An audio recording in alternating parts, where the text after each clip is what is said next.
ప్రస్తుతం మనం రాజన్న సిరిసిల్ల జిల్లా వేములవాడలో ఉన్నాము. ఇక్కడైతే పార్వతీపురంలో అయితే ఒక భారీ వృక్షం అయితే నేల కొరిగింది. ప్రస్తుతం అయితే మనమైతే చూడొచ్చు. దీనికి సంబంధించి అయితే ఒక పోలీస్ వాహనంతో పాటు 2 ప్రైవేట్ వాహనాలు అయితే పూర్తిగా అయితే ధ్వంసమైన పరిస్థితి అయితే నెలకొంది. దురదృష్టవశాత్తు అయితే అనుకోకుండా ఈ సంఘటన అయితే జరిగింది. దీనికి సంబంధించి అయితే ఎవరికైతే ప్రాణహాని అయితే జరగలేదు, కొంతవరకు అయితే ఆస్తి నష్టం అయితే వాటిల్లింది. ప్రస్తుతం అయితే మనమైతే చూడొచ్చు. దాదాపు ఒక 100 సంవత్సరాల చరిత్ర అయితే దీనికి ఉంటుంది. 100 సంవత్సరాల నాటి చరిత్ర ఈ మొక్కకైతే ఉంది, చెట్టుకైతే ఉంది. ఎంతో మందికి అయితే నీడనిచ్చింది, ఎంతో మందికి అయితే ఆ గాలిని, చల్లటి గాలిని అయితే ఇచ్చిన వృక్షం అయితే భారీ వృక్షం అయితే నేల కొరిగింది. ప్రస్తుతం దీనికి సంబంధించి అయితే ఒక వైపు అయితే భయాందోళన పరిస్థితులు నెలకొంది. ఒక్కసారిగా అయితే గాలి లేదు, వర్షం లేదు, ఒక్కసారిగా అయితే నేల కొరగడం జరిగింది. ప్రస్తుతం దీనికి సంబంధించి అయితే అందరూ భయభ్రాంతులకు గురైన పరిస్థితి నెలకొంది. ప్రస్తుతం అయితే మనమైతే చూస్తున్నాం. దీనికి సంబంధించి ఈ మొద్దు చాలా దృఢంగా ఉంది. ప్రస్తుతం అయితే మనమైతే దీన్ని అయితే అబ్జర్వ్ చేయవచ్చు. ఎన్నో 100 సంవత్సరాల నుంచి అయితే ఎంతో మందికి అయితే గాలిని, నీడనైతే ఇచ్చిన భారీ వృక్షం అయితే నేల కొరిగింది. ప్రస్తుతం అయితే దీనితో అయితే ఇక్కడ ఉన్న వరకు అయితే అనేక రకాల అనుబంధం అయితే ఉంది. ప్రస్తుతం అయితే ఒకసారి అయితే మనం వారితో మాట్లాడదాం. సార్ చెప్పండి, ప్రస్తుతం ఎలా జరిగింది ఈ సంఘటన? అయితే నిన్న పగలు 12 గంటలకు కూలడం జరిగింది. ఒక పోలీస్ వాహనం, 2 ప్రైవేట్ వాహనాలు కూడా దెబ్బతినడం జరిగింది. అదృష్టవశాత్తు ఏంటంటే ఆ టైంలో దాంట్లోకి వెళ్ళి వెళ్ళిపోవడం జరిగింది. వాళ్ళు వచ్చిన యాత్రికులు హైటెన్షన్ వైర్లు కూడా తెగి అక్కడ 3 రోజులు అక్కడ పడ్డాయి. అక్కడ కూడా ఎవరికి ఇబ్బంది జరగలేదు. మాకు వేములవాడ రాజన్న చెరువు ఇది. చెరువు అంటేనే జ్ఞాపకం వచ్చేది చింత చెట్టు. మేము చిన్నప్పటి నుండి ఆడుకున్నాం. బొంగులాట, గోటిలాట ఇవన్నీ ఆడుకోవడం జరిగింది. అయితే ఏ గాలి, దుమారం, వాన అట్లాంటివి లేకుండా పట్టపగడులు మిట్ట మధ్యాహ్నం 12:30 ఆ ప్రాంతంలో జరగడం జరిగింది. ఎవరికి మాత్రం ఎలాంటి అపాయం జరగలేదు. చెరువు కట్ట అంటేనే జ్ఞాపకం వచ్చేది చింత చెట్టు. వేములవాడ రాజన్న దగ్గరికి వచ్చిన ప్రతి వాళ్ళు ఇక్కడ వంటలు చేసుకొని, నిన్న మొన్నటి దాకా ఒక వృద్ధ జంట కూడా ఉండే, వాళ్ళు అక్కడి నుంచి వెళ్ళిపోవడం, ఇది పడిపోవడం జరిగింది. ఇట్లాంటి పెద్ద పెద్ద వృక్షాలు పోతే ఈ పెట్టిన చిన్న చెట్లతో ఇట్లాంటి నీడ కానీ, సదుపాయం కానీ ఎట్లాంటి కలగవు.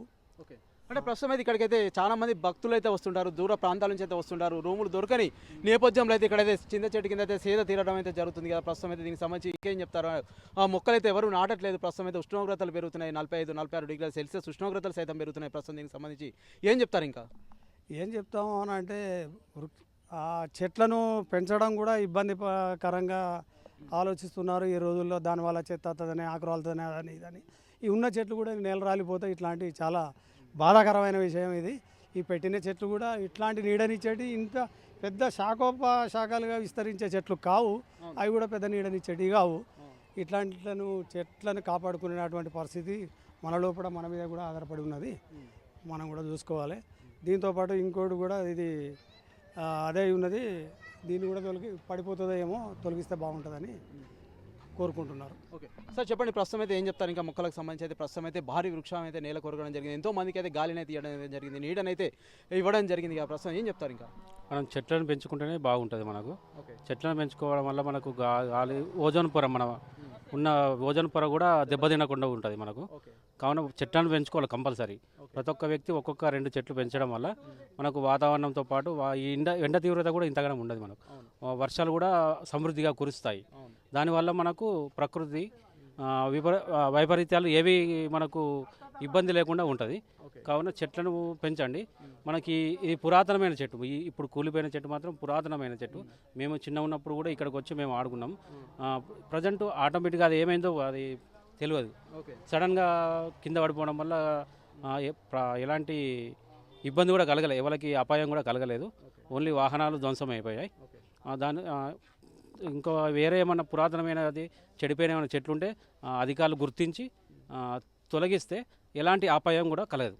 ప్రస్తుతం అయితే మనతో పాటు మరికొంతమంది ఇక్కడ స్థానికులు అయితే ఉన్నారు. సార్ చెప్పండి, మీకు ఎక్కడ మీది, మీరు తెలుసా ఈ సంఘటన? చెట్టు కూలిపోయింది ఓకే, కానీ ఎంత మహావృక్షమైనా, ఎలాంటి వృక్షమైనా చెట్టును మాత్రం నరకడం నేరం. దానితో పాటు చెట్టు ఏదైనా ఇబ్బంది చేసినట్టే చిన్న చిన్న కొమ్మలు ఏది కట్ చేయాలి తప్ప దాని వృక్షాన్ని మాత్రం తీసేయద్దు. ఈ వృక్షం కింద ఇంతకుముందు కూడా ఇక్కడ చాలామంది జీవించేవారు. ఏది నివాసం లేని వాళ్ళు కూడా కూర్చొని జీవించేవారు. ప్రయాణికులకు కూడా ఎలాంటి ఇబ్బంది కలగకుండా కూడా ఉండేది. దీనివల్ల ఏమి నష్టం లేదు. కాకపోతే ఎంత మహావృక్షమైనా ఓన్లీ మండలు మాత్రమే చెలిగేయాలి. తతిమ్మది మాత్రం మొండెం అట్లే ఉంచినా కూడా దాని ద్వారా నీడ కానీ, మనకు కావాల్సిన వాతావరణం కూల్ చేయడానికి కానీ, వర్షాలు పడడానికి కానీ ఉపయోగపడుతుంది. ప్రస్తుతం ఈ సంఘటన జరిగినప్పుడు లైవ్లో ఉన్న వ్యక్తి అయితే మనతో పాటు అందుబాటులో ఉన్నారు. సార్ చెప్పండి, అసలు ఏం జరిగింది సార్ నిన్న? పోలీసులు కుక్కలు తీసుకొచ్చుకొని వాటికి నీళ్ళు పెడదామని తీసుకొచ్చారు, ఆడ ఆపారు. ఎక్కడ నీడ లేకపోతే ఆ నీడ కింద ఆపిన వాళ్ళే ఒక్కటే 15 సెకండ్లల్లో ఈ సంఘటన జరిగింది. ఏం జరిగిందంటే నీడకు ఆగి నీళ్ళు పెట్టే వరకు, కుక్కలకు నీళ్ళు పెట్టే వరకు ఆయన పట్టుకు ఒరిగే వరకు అరే ఉరుకురు అనే వరకు 3 కార్లు డ్యామేజ్ అయినాయి. 3 కార్లు డ్యామేజ్ అయిన వల్ల నేను వచ్చి 3 కార్లు కట్ చేసి తీసి బయటకు తీసిన. ఒక్క కారు అయితే పూర దునకలు అయిపోయింది పోలీసు వాళ్ళకి. ఆ కుక్కలు అవి పట్టుకుని బయటకు ఉరికారు. ఎవరి పానాభిప్రాయం అయితే ఏం జరగలేవు, కానీ వాళ్ళు ఉరుకుట్లో ఏం జరగలేదు. 3 కార్లు అయితే ధ్వంసం అయిపోయినాయి.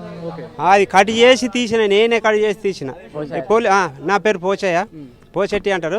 కట్ చేసి తీసిన, నేనే కట్ చేసి తీస్తే మరి పోలీసు వాళ్ళ కారు ఆయన తీసి పొద్దుత కాబట్టి కట్ చేసి తీస్తే మస్తు తగిలిపోయింది. పెద్ద వృక్షం కదా, బాగా తగిలిపోయింది. ఇక అది తీసి బయటకు తీసి ఆ బండిని తీసుకుపోవడం జరిగింది. ఇప్పుడు ఇదంతా సాఫ్ చేయమని అంటే సార్లు అందరు వచ్చి తొలగించాలంటే పాత వృక్షాలు ఉంటే ఏదైనా ఉంటే తీసేయమని అన్నారు. ఇది రోడ్డు ఆర్డీఓ చూస్తే వాళ్ళు చూస్తే చెప్తారు, ఏదైనా రిక్షాలు అంటే నాకే చెప్పి కట్ చేయమంటారు. ఎండిపోయిన మొన్న ఈ అన్పురం.